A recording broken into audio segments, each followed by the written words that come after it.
الحمد لله وكفى وسلام على عباده الذين اصطفى أما بعد فأعوذ بالله من الشيطان الرجيم بسم الله الرحمن الرحيم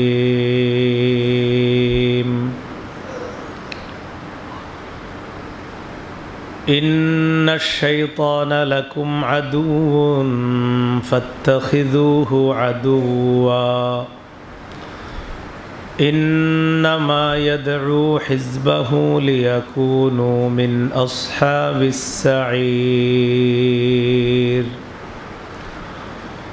وقال رسول الله صلى الله عليه وسلم إن الشيطان يجري من الإنسان مجرى الدم أو كما قال عليه الصلاة والسلام اللهم صل على محمد وعلى آل محمد كما صليت على إبراهيم وعلى آل إبراهيم إنك حميد مجيد اللهم بارك على محمد وعلى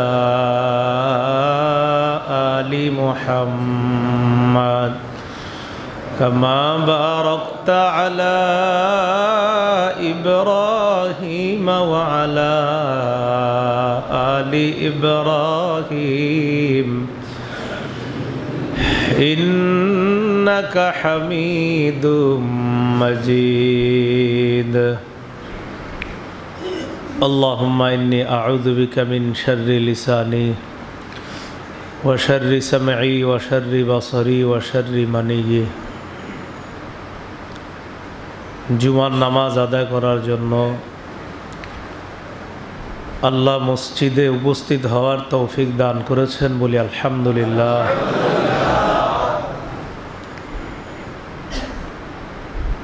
রমজানের পরের জুমা অর্থাৎ ঈদের পরের দিনই আলোচনা করছিলাম আমরা রমজান পরবর্তী করণীয় সম্পর্কে। 10টি করণীয় সম্পর্কে আলোচনা করার কথা ছিল। রমজানের পরের প্রথম জুমায় আমরা প্রথম করণীয় সম্পর্কে আলোচনা শুনেছিলাম। আমরা রমজানে যে আমলগুলা করেছি আমলগুলা নষ্ট না করা। রমজান পরবর্তী দ্বিতীয় কাজ শাওয়াল মাসের 6টি রোজা রাখা। যারা এখনো রাখতে পারেননি যদি নিয়ত করে থাকেন আল্লাহ রাখার তৌফিক দান করেন। শাওয়ালের 6 রোজা রাখলে অনেক ফজিলত। রাসূলুল্লাহ সাল্লাল্লাহু আলাইহি সাল্লাম বলেন মান সামা রমাদানা সুম্মা আতবাহু সিত্তাম মিন শাওয়াল কানা কাসিয়ামিদ দাহরি কুল্লি। যে ব্যক্তি রমজান মাসের রোজা রাখলো এরপর শাওয়ালের 6টি রোজা রাখবে সে সারা বছর রোজা রাখার সওয়াব পাবে।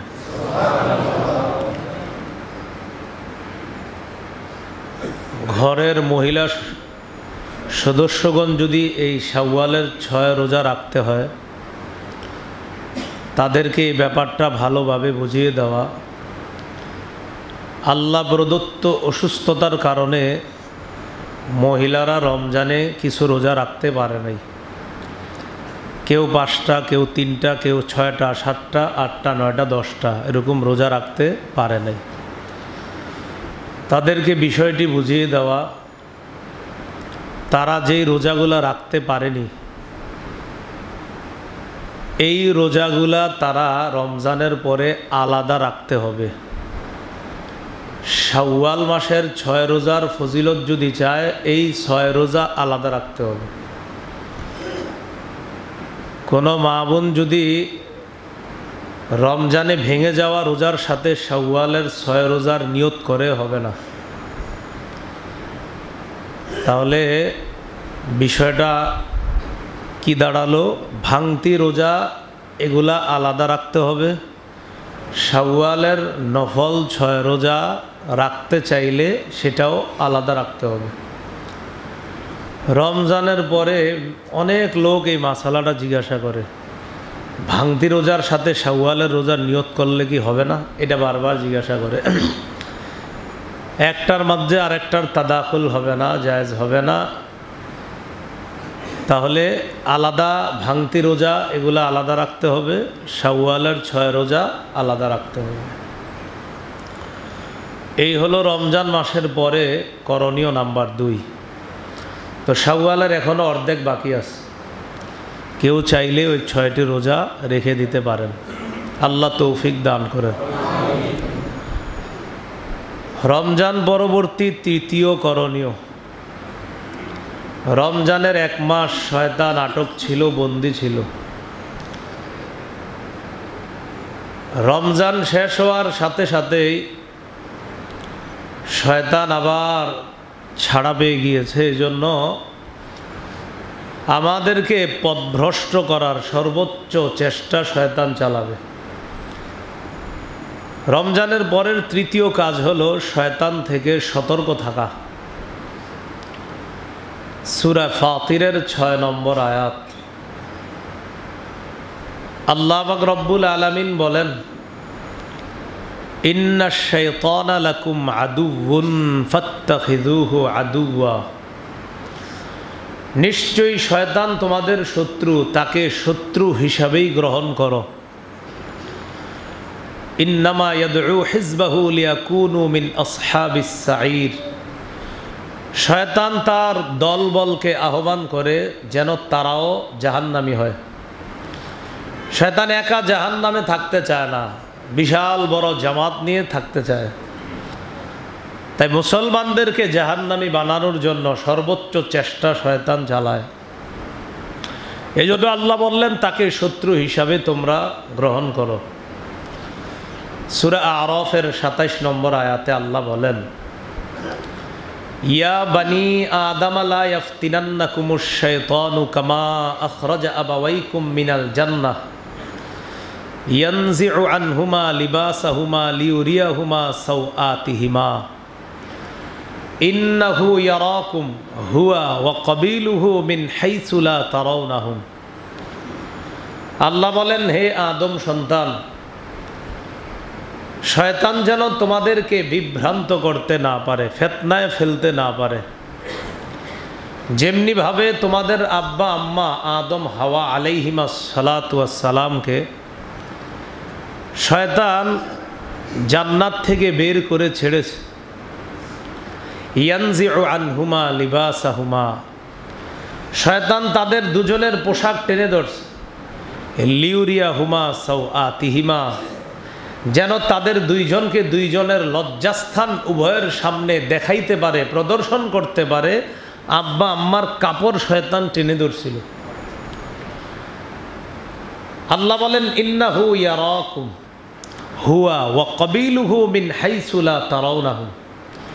শয়তান আর তার সাঙ্গপাঙ্গরা তোমাদেরকে এমন জায়গা থেকে দেখে, এমনভাবে দেখে তোমরা তাদেরকে দেখো না। ইবলিস এই মুহূর্তে আমাদেরকে দেখতেছে, আমাদের এই বক্তব্য ইবলিস শুনতেছে। আল্লাহ বলছেন, ইবলিস তোমাদেরকে এমনভাবে দেখে, তার অনুসারীরা তোমাদেরকে এমন জায়গা থেকে দেখে, তোমরা দেখো না, ও আমাদেরকে দেখতেছে।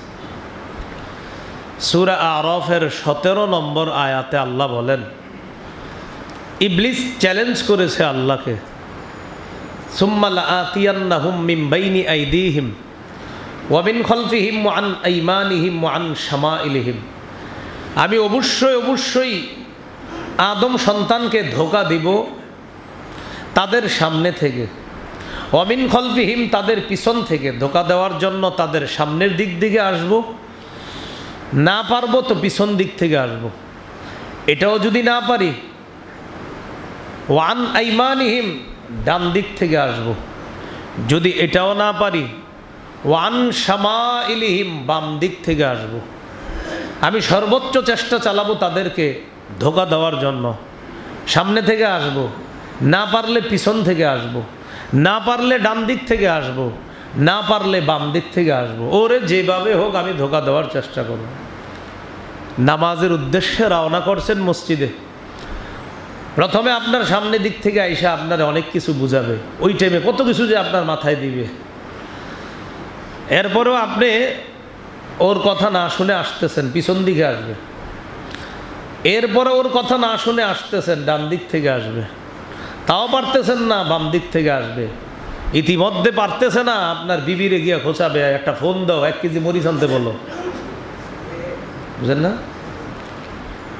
নুডলস আনতে বলো, মেহমান আসছে। যেভাবে হোক আপনারে কোনো মতেই জামাতে না যাওয়া যায়। দেখবেন মসজিদের গেটে আসছেন, এই টাইমে কোনো এক কারণে আপনি কোথায় জানি গেছেন, নামাজ পড়ছেন, কিন্তু আইসা দেখেন যার জামাত পান নাই। এই ইবলিস সফল, কারণ ও চাইছে আপনারা জামাতে না আনতে। ও প্রথমে বুঝছে আপনি যেভাবে হোক নামাজ পড়বেন, তো যেহেতু নামাজ পড়বেন এবার ওর টার্গেট নিয়ে নিল, না নামাজও পড়বে, দেখি জামাতটা ছুড়েও যায়। এইভাবে চারদিক থেকে ইবলিস আমাদেরকে ধোঁকা দেওয়ার চেষ্টা করে। আল্লাহ আমাদের সকলকে ইবলিসকে শত্রু হিসাবেই যেন গ্রহণ করে, ওর ধোঁকা থেকে, সূক্ষ্ম সূক্ষ্ম ধোঁকা থেকে যেন আমরা বাঁচতে পারি। আল্লাহ তৌফিক দান করেন। বাসা থেকে নামাজের উদ্দেশ্যে রওনা করবেন, সন্তান কান্নাকাটি শুরু করবে। সারাদিন কান্না করে না, ওই টাইমে কান্দে। এই জন্য আল্লাহ বলে দিয়েছেন, ইয়া আইয়ুহাল্লাযীনা আমানু লা তুলহিকুম আমওয়ালুকুম ওয়ালা আওলাদুকুম আন যিকরিল্লাহ। হে ঈমানদারগণ, তোমাদের সম্পদ, তোমাদের সন্তান যেন তোমাদেরকে আল্লাহর স্মরণ থেকে বিমুখ করে না দেয়। আয়াতটা একটু চিন্তা করলে দেখেন, আল্লাহ 2 জিনিসকে বলছে আল্লাহর ক্ষেত্রে বাধা দেয়। 2 জিনিস, আমরা আল্লাহর কাজ করতে গেলেই 2 জিনিস বাধা হয়ে দাঁড়ায়। 1 আমাদের সম্পদ, 2 আমাদের পরিবার, আমাদের সন্তান। এই জন্য আল্লাহর কাজ করতে গেলে ইবলিস এই 2 জিনিস দিয়ে আমাদেরকে ধোঁকা দেওয়ার চেষ্টা করবে। এক হলো সম্পদ, আর এক হলো সন্তান। এটা দিয়ে আমাদেরকে ধোঁকা দিবে। নামাজে আসবেন তো ইবলিস বলবে 10টা মিনিট ওখানে সুযোগ দিলে 1000 টাকা লাভ হবে, বুঝাবে আপনারা। নামাজে আসার সময় সন্তান কান্না করে বলবে চিপস খাবো, সারাদিন চিপস কই ছিল, ওই টেনে চিপস খাই দিব। এইভাবে এই 2 জিনিস আমাদেরকে ধোঁকা দেওয়ার জন্য ইবলিস হাতিয়ার হিসাবে ব্যবহার করে, সম্পদ, সন্তান, পরিবার। আর দেখবেন মানুষের মায়া সবচেয়ে বেশি সম্পদের প্রতি, সন্তানের প্রতি। আল্লাহ আমাদের সকলকে কথাগুলা বোঝার তৌফিক দান করেন। তাহলে রমজান পরবর্তী 3য় কাজ, শয়তান থেকে সতর্ক থাকা। সহিহ বুখারীর বর্ণনা 2032 নম্বর হাদিস, রাসূলুল্লাহ সাল্লাল্লাহু আলাইহি সাল্লাম বলেন, ইন্না শায়তানা ইয়াজরি মিনাল ইনসান মাজরাদ দাম। বিসমিল্লাহ, আল্লাহুম্মা লাকাল হামদু ওয়া শুকর। রাসূলুল্লাহ সাল্লাল্লাহু আলাইহি ওয়াসাল্লাম বলেন, নিশ্চয়ই শয়তান ইয়াজরি চলাচল করে, মিনাল ইনসানি মাজরাদ দাম, মানুষের রক্ত চলাচল করার জায়গায় ইবলিস চলাচল করতে পারে। এই জন্য ইবলিস এইভাবে আমাদেরকে ধোঁকা দেওয়ার চেষ্টা করবে। তাহলে 3 নম্বর কাজ, ইবলিস থেকে সতর্ক থাকা। বর্তমান আমরা যারা মুসলমান, আমাদের মধ্যে একটা স্লোগান খুব কাজ করে, সেটা হলো যে আমরা পারতেছি না কেন, আমরা শুধু ব্যর্থ হচ্ছি কেন। সবাই যে গুনাহ করে সেও বলে, যে আবাদত করে সেও বলে, একক তো নামাজ যে পড়ে না সেও ফেসবুকে স্ট্যাটাস দিচ্ছে, আমরা বারবার হেরে যাচ্ছি স্ট্যাটাস। তো এই যে আমাদের একটা কথা যে আমরা মুসলমানরা পারতেছি না কেন, যিনি বলছেন তিনি সুদও খাচ্ছে, যিনি বলছে তার মধ্যে জাহিলিয়তের সব আছে, এরপরও তিনি স্ট্যাটাস দিচ্ছে, আমরা কেন মার খাচ্ছি, খুব চিন্তিত। ইবলিস আমাদের এই অধঃপতনের জন্য ইবলিস অনেকগুলা কাজ করে। এর মধ্যে 1 নম্বর কাজ, মুসলমানদেরকে ইসলাম থেকে সুকৌশলে ইবলিস দূরে রাখার চেষ্টা করে। এটা হলো আমাদের অধঃপতনের 1 নম্বর কাজ। ইসলামের উপর অটল থাকার জন্য আল্লাহ কিছু মূলনীতি দিচ্ছে। এই মূলনীতির মধ্যে একটা মূলনীতি হলো আল্লাহর দ্বীনের সহযোগিতা করা যেভাবে পারা যায়। যদি দ্বীনের সহযোগিতা না করি, বাস আমরা ইসলাম থেকে সরে যাব আর আমাদের অধঃপতন আসবে। যেমন আল্লাহ পাক রব্বুল আলামিন সূরা মুহাম্মদের 7 নম্বর আয়াতে বলেন, ইন তানসুরুল্লাহ, তোমরা যদি আল্লাহর দ্বীনের সাহায্য করো, তোমরা যদি আল্লাহর দ্বীনকে সাহায্য করো, যেভাবে হোক আল্লাহর দ্বীনের সহযোগিতা করো, ইয়ানসুরকুম, তাহলে আল্লাহর ওয়াদা আল্লাহ তোমাদেরকে সাহায্য করবেন। এখন আমার আপনার ভাবনার বিষয় হলো যে আমরা আসলে কি আল্লাহর দ্বীনকে সর্বদিক থেকে সাহায্য করতেছি কিনা। ওয়ায়ুসাব্বিত আকদামাকুম, সাথে সাথে আল্লাহর ওয়াদা তোমাদের পাগুলো আল্লাহ দ্বীনের উপর অটল রাখবেন, মজবুত রাখবেন। তোমাদের পাসমূহ আল্লাহ দৃঢ় রাখবেন, মজবুত রাখবেন। তো আমার আপনার চিন্তার বিষয়, আমরা দ্বীনের উপর সঠিকভাবে আছি কিনা, দ্বীনকে সর্বদিক থেকে আমরা সহযোগিতা করতেছি কিনা। ইবলিস আমাদেরকে এইভাবে দ্বীন থেকে দূরে সরায় দেওয়ার চেষ্টা করে। তাহলে কি শিখলাম? দ্বীনের উপর চলা আল্লাহর সাহায্য পাওয়ার কারণ। আমরা চলতেছি না তাই সাহায্য পাচ্ছি না, তাই আমাদের অধঃপতন হচ্ছে। সূরা হজ 40 নম্বর আয়াতে আল্লাহ বলেন, ওয়ালা ইয়ানসুরান্নাল্লাহু মাইয়ানসুরুহু, অবশ্যই অবশ্যই আল্লাহ ওই ব্যক্তিকে সাহায্য করবে যে আল্লাহর দ্বীনের সাহায্য করবে, যে আল্লাহর দ্বীনকে সাহায্য করবে। আল্লাহ বলেন অবশ্যই অবশ্যই আল্লাহ তাকে সাহায্য করবে। তো ইবলিস আমাদেরকে সুকৌশলে দ্বীন থেকে দূরে সরায় রাখে। যে কোনোভাবে দেখবেন, আপনি একটু 24টা ঘন্টা ভাইবা দেখেন যে আমি আসলে দ্বীন পালন করতেছি কিনা সর্বদিক থেকে। আল্লাহ আমাদেরকে কথাগুলা বুঝার তৌফিক দান করেন। যেমন আপনাদেরকে একটা উদাহরণ দিই। একটা নাটককে কেন্দ্র করে ফেসবুকে একটা ঝড় উঠছে, অমুককে বয়কট। কি অমুককে বয়কট? সে যদি তার এই অবস্থান থেকে ফিরে না আসে তো তার নাটককে বয়কট করলাম। দেখেন তো আপনাদের এই স্ট্যাটাসটা কেমন স্ট্যাটাস হলো। সে যদি তার এই সিদ্ধান্ত থেকে ফিরে না আসে তো বয়কট করলাম, তার মানে সে ফিরে আসলে অন্যগুলা দেখবেন। এই তো, হ্যাঁ, মানে আপনি কেমন এক দিনদারির পরিচয় দিলেন। সে যদি তার এই চিন্তা থেকে, ট্রান্সজেন্ডার চিন্তা থেকে ফিরে না আসে, তার নাটক বয়কট করলাম, এর মানে সে ফিরে আসলে বাস অন্যগুলো ঠিক আছে।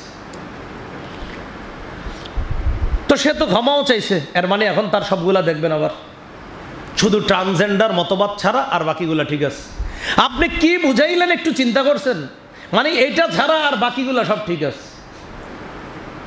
কিন্তু আপনার বয়কটটা উচিত ছিল এমন, অশ্লীলতা যেমন হারাম, ট্রান্সজেন্ডার হারাম। আল্লাহ পাক রব্বুল আলামিন বলেছেন, ইন্নাল্লাযীনা ইউহিব্বুনা আন তাশিআল ফাহিশাতু ফিল্লাযীনা আমানু লাহুম আযাবুন আলীমুন ফিদ দুনিয়া ওয়াল আখিরাহ। 18-12 11 নম্বর পৃষ্ঠার একদম শুরু আয়াত। যারা চায় মুমিনদের মাঝে অশ্লীলতা ছড়িয়ে পড়ুক, তাদের জন্য দুনিয়া আখিরাতে যন্ত্রণাদায়ক শাস্তি। তাহলে অশ্লীলতা ছড়িয়ে পড়ুক এটা যারা চায় তাদের জন্য শাস্তি, তাদেরকে আল্লাহ নিন্দা করছে।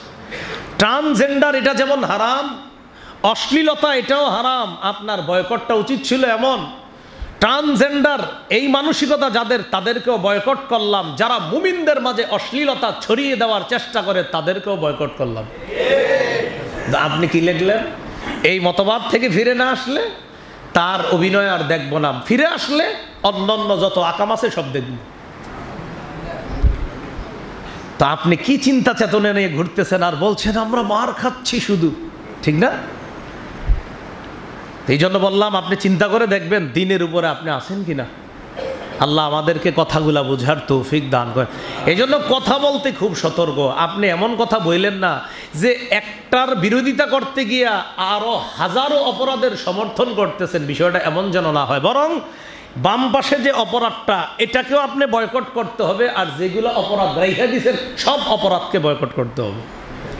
এই জন্য আপনি একটা অপরাধ এক পাশে রেখে আর বাকি অপরাধগুলো সমর্থন করলেন, বিষয়টা এমন না। ট্রান্সজেন্ডার এটাও হারাম, অশ্লীলতা এটাও হারাম, সমস্ত অশ্লীলতাকে বয়কট করতে হবে। আল্লাহ আমাদেরকে কথাগুলো বোঝার তৌফিক দান করে। তাহলে ইবলিস কি করে? আমাদেরকে দ্বীন থেকে দূরে সরায়া দেয়, দূরে সরায়া দিয়া আমাদের অধঃপতন টেনে আনে। ইবলিস দ্বিতীয় আরেকটা কাজ করে, ভ্রাতৃত্ব বন্ধন, এই ভ্রাতৃত্ব বন্ধনটা এটা অটুট রাখা দরকার ছিল। এটার পরিবর্তে ইবলিস সুকৌশলে ভ্রাতৃত্বের সম্পর্কটা নষ্ট করে দিচ্ছে। ভ্রাতৃত্বের সম্পর্ক নষ্ট, ভাতৃপ্রেমে এটা কমিয়ে দিচ্ছে ইবলিস। কিভাবে? সূরা হুজুরাতের 10 নম্বর আয়াতে আল্লাহ বলেছেন, ইন্নামাল মুমিনুনা ইখওয়া, মুমিনরা সবাই ভাই ভাই। মুমিনদের মাঝে সম্পর্কটা হলো ভ্রাতৃত্বের।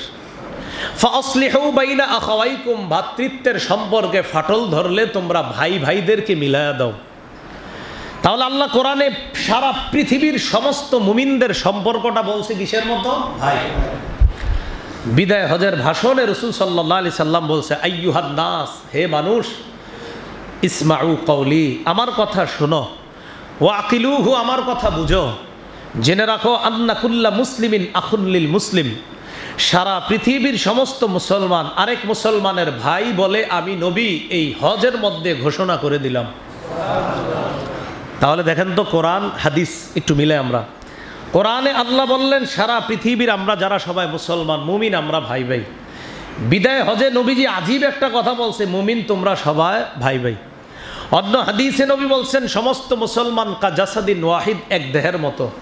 তাহলে এই মসজিদে আমরা যারা আছি সবাই, কথার কথা, আমরা সবাই শুধু ভাই ভাই এমন না, আমরা একটা দেহের মতো। তো সারা পৃথিবীর মুসলমান ভাই ভাই আবার একটা দেহের মতো। ইবলিস বিষয়টা খুব খেয়াল করছে যে এক দেহের মতো সবাই, এই মানসিকতা থেকে তাদেরকে বের করতে হবে। তারা ভাই ভাই এই মানসিকতা থেকে তাদেরকে বের করতে হবে। এটা ইবলিসের চিন্তা চেতনা। কেন? ভাই ভাই এই শব্দটাই খুব সুন্দর একটা শব্দ। আপনি দেখবেন ভাই এমন একটা মায়ার শব্দ। আপনার উপর যদি কেউ রাগ করে আপনার দিকে আসে আর যদি বলেন ভাইজান, দেখবেন সাথে সাথে রাগ 100 থেকে 90 মিটার কমে গেছে অলরেডি। আপনার দিকে রাগ করে আসছে, আসসালামু আলাইকুম ভাই, রাগ করছেন, খালি ভাই বলছেন, ঠান্ডা। এটা আজীব এক শব্দ ভাই। এই ভ্রাতৃত্বের সম্পর্কটা ইবলিস আমাদের মধ্য থেকে নষ্ট করে দিচ্ছে। আপনি দেখবেন বাজারে যাচ্ছেন, গাড়িতে উঠতেছেন, কোথাও একটু থেকে একটু এদিকে পুরা রাগে পুরা ফায়ার, অথচ গাড়ির যাত্রী মুসলমানগুলা আমার ভাই। বাজারে গেলাম, বাজার করতেছি, কাঁচা বাজার, একটু এদিক সেদিক হতে পারে কিন্তু সে আমার ভাই।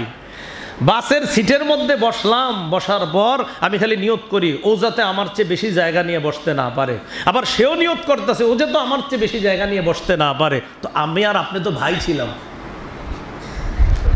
সর্বক্ষেত্রে ইবলিস চেষ্টা করে না, ওদের এই সম্পর্ক ঠিক রাখা যাবে না। আল্লাহ আমাদের সকলকে এই কথাগুলা গভীর থেকে চিন্তা করার তৌফিক দান করেন, যে আমাদেরকে করতেছি। শুধু কি ওখানে মসজিদে এসেও, কোথায়? মসজিদে কাতারে একটু এদিক সেদিক হলে কোথায় কোথায় বলুন, বাস ট্রেন বাজার রাখেন মসজিদে, কাতারে একটু এদিক সেদিক হলে আরে সুন্দরভাবে তো বলা যায়। তো মসজিদে আমরা সব মুসল্লি, এখানে আমির ফকির সবাই সমান। এখানে সামনের কাতারে রিক্সাওয়ালা যেমন দাঁড়াতে পারে, এখানে সামনের কাতারে বাদশা দাঁড়াতে পারে। মসজিদের সামনে পিছনের কাতার আজীব এক মুসলমানদের ইবাদতখানা, যেখানে আমির ফকির, এখানে কোনো পার্থক্য না। এখানে আসবা সবাই আল্লাহর মুসল্লি, আল্লাহর সামনে নামাজ পড়বে, সেজদা দিবে। কে বাদশা, কে আমির, কে ফকির, এটা দেখার সময় মসজিদে নেই। এটা হলো মসজিদ। তাহলে দেখেন আমরা কোথায় ভাই ভাই থাকলাম, মসজিদে আসছি, এখানেও আমি একজন আরেকজনকে ছাড় দিতে পারতেছি না। সর্ব জায়গায় আমাদের এই ভ্রাতৃত্বের সম্পর্ক নষ্ট করে দিচ্ছে। সহিহ মুসলিমের বর্ণনা 2563 নম্বর হাদিস, রাসূলুল্লাহ সাল্লাল্লাহু আলাইহি সাল্লাম আমাদেরকে কত সুন্দর করে বলছে, কুনু ইবাদাল্লাহি ইখওয়ানা, হে আল্লাহর বান্দারা তোমরা সবাই ভাই ভাই হয়ে থাকো, তোমরা সবাই ভাই ভাই হয়ে যাও, আমি নবী দুনিয়াতে থাকবো না, আমার উম্মত তোমরা মুসলমান, তোমরা ভাই ভাই হয়ে থাকো। কত মায়া করে বলে গেছে কথাটা। তা আমরা আসলে ভাই ভাই হয়ে আসে কিনা দেখেন। ফিলিস্তিনের মুসলমান মাইর খায়, বাংলাদেশে থাইকে আপনার যদি ব্যথা না লাগে, আপনার যদি আঘাত না লাগে, তো বুঝতে হবে আপনার মধ্যে ভ্রাতৃত্বের সম্পর্ক নাই। কারণ নবী বলছিলেন ফিলিস্তিনের ওই মুসলমান আর বাংলাদেশের মুসলমান একটা দেহ, তো সেই দেহে আঘাত লাগলে আমার দেহে কেন আঘাত লাগে না, এটা আমরা বুঝতে হবে। তো তো নবীজি বললেন কুনু ইবাদাল্লাহি ইখওয়ানা, হে আল্লাহর বান্দারা তোমরা ভাই ভাই হয়ে থাকো, এটা নবীজি বলে দিয়েছেন। সহিহ মুসলিমের 472 নম্বর হাদিস, আবু হুরায়রা রাদিয়াল্লাহু তাআলা আনহুর বর্ণনা। বিসমিল্লাহ। আল্লাহুম্মা লাকাল হামদু ওয়া লাকাশ শুকর। আন্না রাসূলুল্লাহি সাল্লাল্লাহু আলাইহি সাল্লাম আতাল মাকবারা, রাসূলুল্লাহ সাল্লাল্লাহু আলাইহি সাল্লাম এক কবরস্থানে গেলেন জিয়ারত করার জন্য। কবরস্থানে যাওয়ার পর নবীজি বললেন, আসসালামু আলাইকুম দারা কওমি মুমিনিন ওয়া ইন্না ইনশাআল্লাহু বিকুম লাহিকুন। হে কবরবাসী মুমিনগণ, তোমাদেরকে সালাম। আল্লাহ চাইলে অচিরেই আমরাও তোমাদের সাথে সাক্ষাৎ করব, মিলিত হব। হে কবরবাসী মুমিনগণ, তোমাদেরকে সালাম। আল্লাহ চাইলে অচিরেই আমরাও তোমাদের সাথে মিলিত হব, সাক্ষাৎ করব। এটা বইলেই নবী বলতেছে ওয়াদিত্তু আন্না কদ রাআইনা ইখওয়ানানা, মানে কবরের সামনেই এটা বইলা নবীজি বলতেছে, সাহাবায়ে কেরাম নবীজির সাথে আছে। নবী বলতেছে আমার মন চায় আমি যদি আমার ভাইদেরকে দেখতে পাইতাম, আমি যদি আমার ভাইদেরকে দেখতাম। সাহাবীরা বললেন আওয়ালাসনা ইখওয়ানাক, হুজুর আমরা কি আপনার ভাই না? নবীজি বললেন আনতুম আসহাবি, তোমরা আমার সাহাবী। ওয়া ইখওয়ানুনা আল্লাযীনা লাম ইয়াতু বাদু, আমার ভাই তারা যারা এখনো আসে নাই দুনিয়াতে। সুবহানাল্লাহ, যারা এখনো আসে নাই, আমরা কিয়ামত পর্যন্ত যারা এখনো আসে নাই তারা আমার ভাই। সাহাবায়ে কেরাম বললেন হুজুর আপনি আপনার ভাইদেরকে চিনবেন? কাইফা তারিফু মিন উম্মাতিকা মান লাম ইয়াতু বাদু, আপনার উম্মতের যারা এখনো আসেনি এদেরকে কি আপনি চিনবেন কিয়ামতের মাঠে? নবীজি বললেন আর আইতালাউ আন্না রাজুলাল্লাহু খাইলুন গুররুম মুহাজ্জালা বাইনা যাহরাই খাইলিন দুহমিন বুহমিন আলা ইয়ারিফু খাইলা। আচ্ছা তোমাদের কি মনে হয় তোমাদের মধ্যে কোনো ব্যক্তির সাদা কপাল বিশিষ্ট, সাদা হাত পা বিশিষ্ট একটা ঘোড়া যদি কালো ঘোড়ার মধ্যে থাকে, তাহলে কি সে তার এই সাদা কপাল বিশিষ্ট, সাদা হাত পা বিশিষ্ট ঘোড়াটা হাজারো কালো ঘোড়ার মধ্যে পাইতে কি কোনো সমস্যা হবে? আচ্ছা আপনারা বলেন কোনো সমস্যা হবে? কারণ এটা তো সহজে চেনা যাবে যে এগুলার মধ্যে একটার কপাল সাদা, সেটি তো আমার। তো রাসূলুল্লাহ সাল্লাল্লাহু আলাইহি সাল্লাম বলেন কোটি কোটি উম্মত কিয়ামতের মাঠে থাকবে, কোটি কোটি মানুষ, কোনো সমস্যা হবে না আমার ভাইদেরকে চিনতে। কারণ ফাইন্নাহুম ইয়াতুনা ইয়াউমাল কিয়ামা গুররাম মুহাজ্জালিনা মিনাল ওযু, আমার ভাইরা অজু এত সুন্দরভাবে দুনিয়াতে করত, অজুর কারণে তাদের অজুর অঙ্গগুলা এমনভাবে উজ্জ্বলভাবে চকচক করতে থাকবে, কোটি কোটি মানুষের মাঝে দেখলে আমি চিনতে পারবো ওটাই আমার উম্মত, এটা আমার ভাই। এদেরকে চেনা আমার কষ্ট হবে না। এই কথাটা রাসূলুল্লাহ সাল্লাল্লাহু আলাইহি সাল্লাম বললেন। আমি এই হাদিস দিয়ে যেটা বুঝাইতে চাইতেছি, নবীজি কত মায়া করে বলতেছে ভাই। ভাই শব্দটা যে কত মোহাব্বতের, যেটা আমাদের নবীজি মুখ দিয়ে বললেন আমার ভাই। ইবনে মাজার 4195 নম্বর হাদিস, বারা ইবনে আযিব রাদিয়াল্লাহু তাআলা আনহুর বর্ণনা। তিনি বলেন কুন্না মা রাসূলিল্লাহি সাল্লাল্লাহু আলাইহি ওয়াসাল্লাম ফি জানাজা, এক ব্যক্তির জানাজায় আমরা গেলাম। রাসূলুল্লাহ সাল্লাল্লাহু আলাইহি সাল্লাম জানাজায় যাওয়ার পর তো যারে কবর দেওয়া হবে, যার জানাজা পড়া হবে, এরপর তাকে কবর দেওয়া হবে, তো তার কবরের আশেপাশে কিছু লোক দেখছে। লোক দেখে রাসূল সাল্লাল্লাহু আলাইহি সাল্লাম কবরের কাছে চলে গেছে। এরকম হয় না, আপনার মৃত ব্যক্তি বাড়িতে আছে, এখনো লাশটা বাড়িতে আছে, তো কবরস্থানে কবর করা হচ্ছে, ওখানেও দেখবেন 8-10 জন লোক থাকে, তারা কবর করতে থাকে। সাহাবীদেরকে নিয়ে নবী যখন রওনা করলেন, দেখে এক জায়গায় কিছু মানুষ, আচ্ছা আচ্ছা কি হইলো ওখানে? তো বলতেছে হুজুর ওখানে কবর খনন করা হচ্ছে। রাসূল সাল্লাল্লাহু আলাইহি সাল্লাম দ্রুত সেখানে গেলেন, মানুষদেরকে এইভাবে হাদিস আসছে এইভাবে সরাইতেছিলেন, এই শরত শরত দেখি দেখি কি হয়েছে, এরকম করে সামনে গেলেন। সামনে গিয়ে কবরের দিকে তাকায় রয়েছে। কবরের হাদিসে আসছে জালাসা আলা শাফিরিল কবরি, কবরের পাশে বসছে, বৈশা লম্বা সময় বাঁকা বাচ্চাদের মতো কান্না শুরু করছে কবরের পাশে বসে। হাত্তা বাল্লা সারা, কবরের সামনে বৈশা কাঁদতে কাঁদতে ওই যে খনন করার পর যে মাটিগুলো আশেপাশে পড়ে থাকে, এই মাটিগুলা রাসূলুল্লাহ সাল্লাল্লাহু আলাইহি সাল্লামের চোখের পানিতে মাটিগুলা ভিজে গেছে। এক পর্যায়ে সাহাবীদের দিকে তাকায় বললেন ইয়া ইখওয়ানি, দেখেন কি বলতেছে, ইয়া ইখওয়ানি, হে ভাই সব। আমরা বয়ানে বলি না মাঝে মাঝে, কি বলতেছে দেখেন, দাওয়াত ও তাবলীগের সাথী ভাইদের সাধারণত বয়ান এভাবে করে দেখবেন, মেরে ভাইও দোস্ত বুজুর্গ, প্রথমে ভাই বলে, ভাই মহব্বতের শব্দ। নবীজি বললেন ইয়া ইখওয়ানি, হে ভাই সব। লিমিসলি হাযা ফাআইদ্দু, এই যে কবরটা দেখতেছো না, এটার জন্য সবাই প্রস্তুতি নিও। আমি, তুমি, আমরা সবাই এখানে আসতে হবে। এই পরিস্থিতির সম্মুখীন মানুষ বলতেই হতে হবে, তোমরাও একটু প্রস্তুতি নিও। ও ভাই সব, এই অবস্থার জন্য সবাই প্রস্তুতি নাও। তো এখানে নবীজি সাল্লাল্লাহু আলাইহি সাল্লাম কত আবেগময় একটা মুহূর্তে বলতেছিলেন, হে ভাই সব, এই অবস্থার জন্য সবাই প্রস্তুতি নিও। তো চাইলাম যে ভাই, এটা খুব মায়ার শব্দ, মহব্বতের শব্দ। এই শব্দটা থেকে শয়তান আমাদেরকে সুকৌশলে দূরে সরায় রাখতেছে। সহিহ বুখারীর বর্ণনা 13 নম্বর হাদিস, রাসূলুল্লাহ সাল্লাল্লাহু আলাইহি সাল্লাম বলেন, লা ইউমিনু আহাদুকুম হাত্তা ইউহিব্বা লি আখিহি মা ইউহিব্বু লি নাফসিহি। তোমাদের মধ্যে ততক্ষণ কেউ পরিপূর্ণ ইমানদার হতে পারবে না যে তার ভাইয়ের জন্য ওটা পছন্দ না করবে যেটা নিজের জন্য পছন্দ করে। তোমাদের মধ্যে ততক্ষণ ইমানদার কেউ হতে পারবে না যে নিজের জন্য যেটা পছন্দ করে সেটা যদি অন্য ভাইয়ের জন্য পছন্দ না করে, ততক্ষণ মুমিন হতে পারবে না। আমরা কেমন পছন্দ করি? রাস্তায় হাঁটতেছি তো পায়ের নিচে ইট লাগছে, ইট লাগার পর এবার উপরে তাকাইতেছি, বাসা কার? এটা নিশ্চিত এই বাসার ছাদ থেকেই পড়ছে। আপনি শিওর এখান থেকে পড়ছে? একটা ট্রাক যাওয়ার সময় তো পড়তে পারে।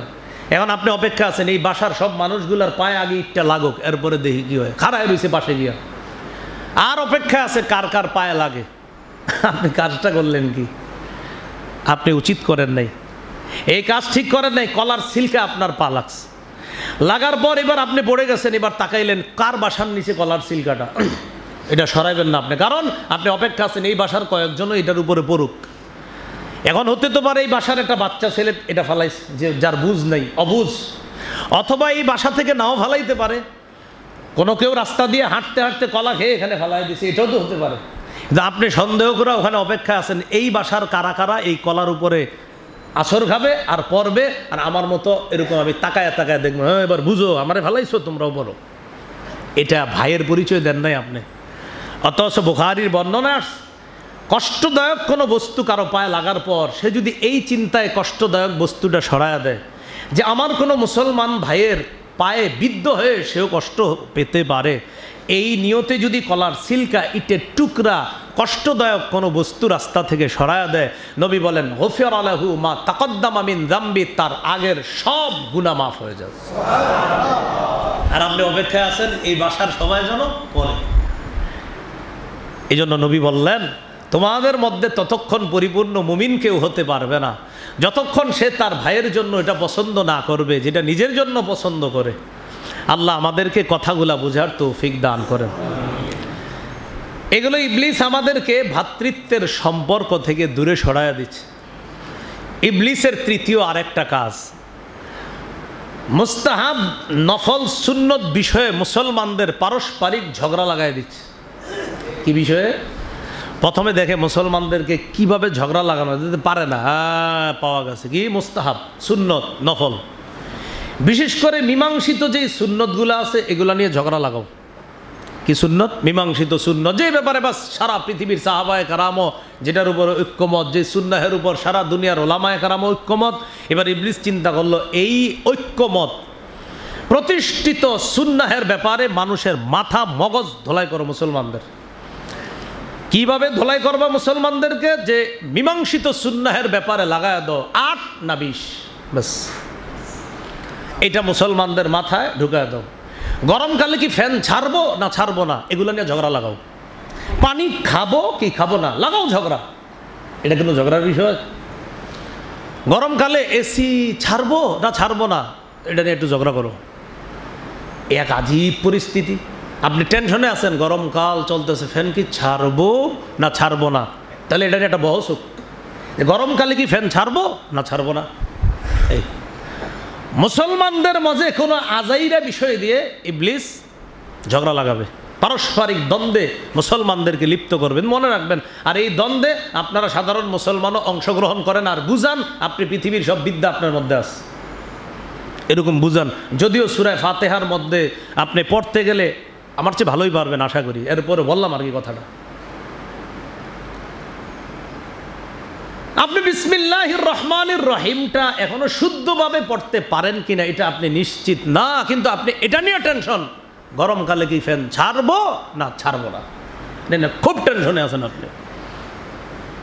জোহরের আগের সুন্নত কি পড়া লাগবে কি লাগবে না এটা নিয়ে টেনশনে আছেন। ফজরের আগের সুন্নত কি পড়তে হবে কি হবে না টেনশনে আছেন।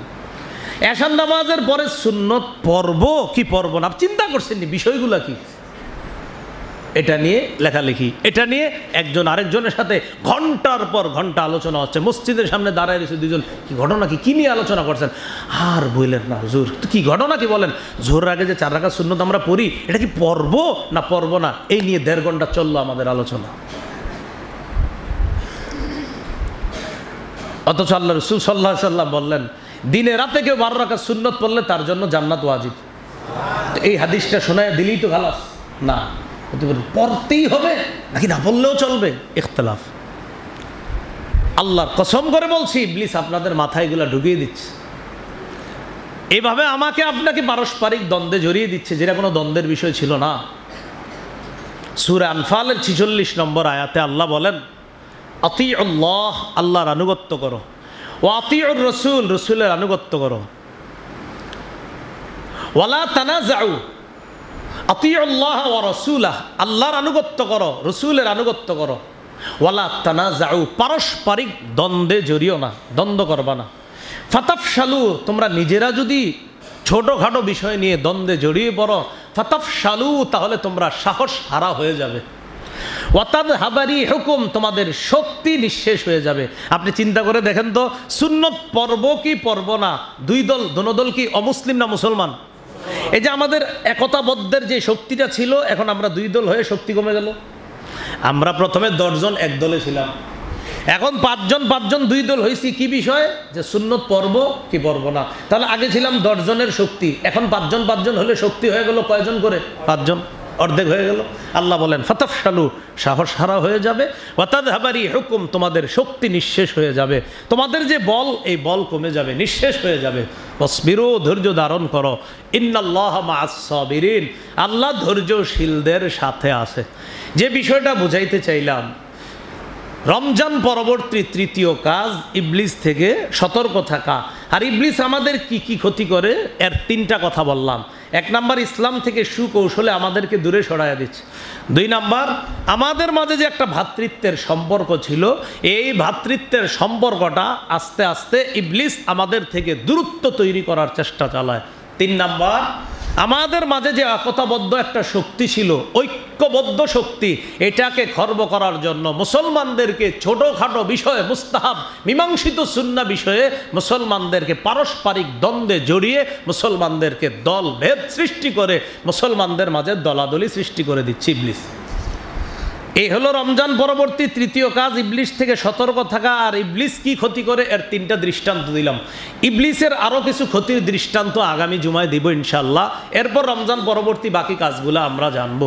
আজকে যতটুকু হয়েছে, আল্লাহ পাক রব্বুল আলামিন আমাদের সকলকে, আমরা যেন ইসলামের উপর অটল থেকে ভ্রাতৃত্বের সম্পর্কগুলো আরও মজবুত করে পারস্পরিক দ্বন্দ্বগুলো কমিয়ে আমরা যেন ঐক্যবদ্ধ মুসলমান হতে পারি, আল্লাহ তৌফিক দান করেন। আমরা সবার জন্য দোয়া করব। বিশেষ করে গরমে আমাদের দেশে এবছর গরম, লেখালেখিও হচ্ছে গরম নাকি আরও বাড়বে, মে মাসে আরও বাড়তে পারে, এরকম লিখতেছে, আল্লাহ ভালো জানে।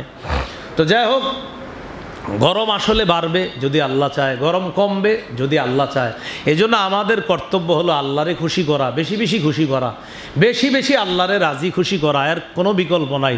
আল্লাহরে যত বেশি রাজি খুশি করা যায়, এছাড়া আমাদের আসলে আর কোনো উপায় নাই। এই জন্য আল্লাহর কাছে খুব বেশি পরিমাণে দোয়া করা। আমাদের মাঝে অহংকার, হিংসা, বিদ্বেষ, পারস্পরিক আদরতা, লোভ, লালসা, এইগুলা যেন আমাদের মধ্যে কাজ না করে আমরা সবাই মুমিন ভাই ভাই হয়ে যাওয়ার চেষ্টা করব ইনশাআল্লাহ। সবার কাছে দোয়া চাই। আমি নিজে অসুস্থ, আপনারা জানেন, গত সপ্তাহে জ্বরাক্রান্ত হয়ে গিয়েছিলাম, দুর্বলতা এখনও কাটে নাই। জ্বরের রুগী যারা, আপনারা ভালো করে জানেন, জ্বর থেকে জ্বরের অবস্থার পরের অবস্থাটা হয় আরও কঠিন। তো দুর্বলতাটা এখনও কাটে নাই।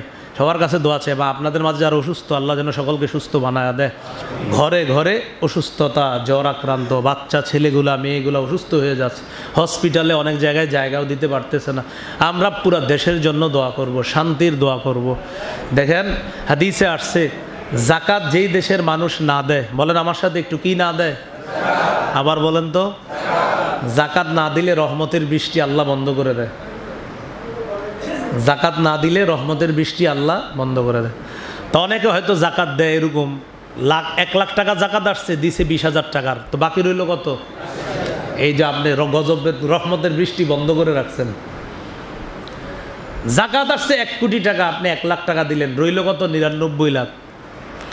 নবীজি বলে দিয়েছেন, ইবনে মাজার বর্ণনা, ওয়ালাম ইয়ামনাউ যাকাতা আমওয়ালিহিম, যেই দেশের মানুষ জাকাত দিবে না, ইল্লা মুনিউল মাতারা বা কাতরা ফিজ মিনাস সামা, আসমান থেকে রহমতের বৃষ্টি বন্ধ করে দেওয়া হবে। এরপরেও যখন বৃষ্টি আসে, কেন আসে? নবী বলে দিয়েছেন, লাউলাল বাহাইম লাম ইউমতারু, চতুষ্পদ জন্তুরা যদি দুনিয়াতে না থাকতো, চতুষ্পদ জন্তুরা যদি দুনিয়াতে না থাকতো, লাম ইউমতারু, তাহলে তাদেরকে বৃষ্টি দেওয়া হতো না। চতুষ্পদ জন্তুরা না থাকলে তাদেরকে বৃষ্টি দেওয়া হতো না।